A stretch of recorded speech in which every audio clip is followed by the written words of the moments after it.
આગળ વાત સુરતની કે જ્યાં તબેલાની આડમાં ચાલતા નકલી ઘીના કાળા કારોબારનો પર્દાફાશ થયો છે।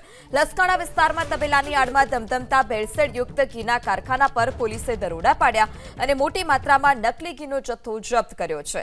કામગીરીમાં પોલીસે અંદાજિત 319 કિલો નકલી ઘી કબજે કર્યું। આ સાથે 856 કિલો વેજીટેબલ સોયાબીન ઓઇલનો જથ્થો પણ જપ્ત કરવામાં આવ્યો છે। મુદ્દામાલ જપ્ત કરી નકલી ઘી બનાવનાર એક શખ્સની અટકાયત પણ કરવામાં આવી। લસકાણા પોલીસને ચોક્કસ બાતમી મળી હતી કે આહિર સમાજની વાડી પાછળ આવેલા પીઠાભાઈના તબેલાની એક દુકાનમાં શુદ્ધ ઘીના નામે ભેળસેળયુક્ત ઘીનું કૌભાંડ ચાલી રહ્યું છે, જેને આધારે પોલીસે ફૂડ એન્ડ સેફ્ટી વિભાગના અધિકારીઓને સાથે રાખી સંયુક્ત રીતે દરોડા પાડ્યા હતા। પકડાયેલા આરોપી અલ્પેશ સાંથલિયા અત્યંત જોખમી રીતે નકલી ઘી તૈયાર કરતો, વધુ નફો કમાવાની લાલચમાં વેજીટેબલ ઓઇલ અને સોયાબીન ઓઇલનો તે જથ્થો મિશ્ર કરતો હતો અને તેમાં ઘી જેવી સુગંધ આવે તે માટે ખાસ પ્રકારનું એસન્સ પણ ઉમેરતો। તબેલામાં જે થોડા પ્રમાણમાં ઓરિજિનલ ઘી બનતું તેને પણ આ મિશ્રણમાં ઉમેરી ગરમ કરી ગ્રાહકોને છેતરવામાં આવતા।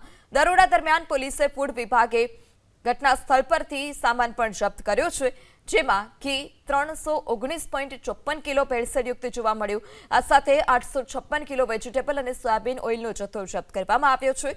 એસેન્સ તથા અન્ય સાધન સામગ્રી મળી 2,11,000નો મુદ્દામાલ જપ્ત કરવામાં આવ્યો। આહિર સમાજની વાડી પાછળ લસકાણા ગામમાં અલ્પેશભાઈ ઈશ્વરભાઈ સિંધેલિયાની માલિકીનું એક ગોડાઉન પોલીસને મળી આવે, જેમાં તે લોકો ડુપ્લિકેટ ઘી બનાવવા હોવાનું માલુમ પડે। તેઓ પામોલીન તેલ વનસ્પતિ ઘીનું મિશ્રણ કરી અને ડુપ્લિકેટ ઘી બનાવી અને ગાયનું ઘી અને ભેંસનું ઘી વેચાણ કરતા હતા। ડુપ્લિકેટ ઘી બનાવવું એટલે ગંભીર બાબત જ કહેવાય અને તેઓ બજારમાં ઘીના નામે તેનું વેચાણ કરતા હતા। તેમાંથી નમૂના લઈ જથ્થો પણ સીઝ કરવામાં આવે છે, તેમજ ડુપ્લિકેટ ઘી બનાવવા માટે વપરાવ પામોલીન તેલ વનસ્પતિ વગેરેનો માલ પણ જપ્ત કરવામાં આવે છે। 155 કિલો જેટલું ગાયનું ઘી, 164 કિલો જેટલું ભેંસનું ઘી તેમજ પામોલીન તેલના ડબ્બાઓ, વનસ્પતિ ઘીના ડબ્બાઓ પણ જપ્ત કરવામાં આવે છે।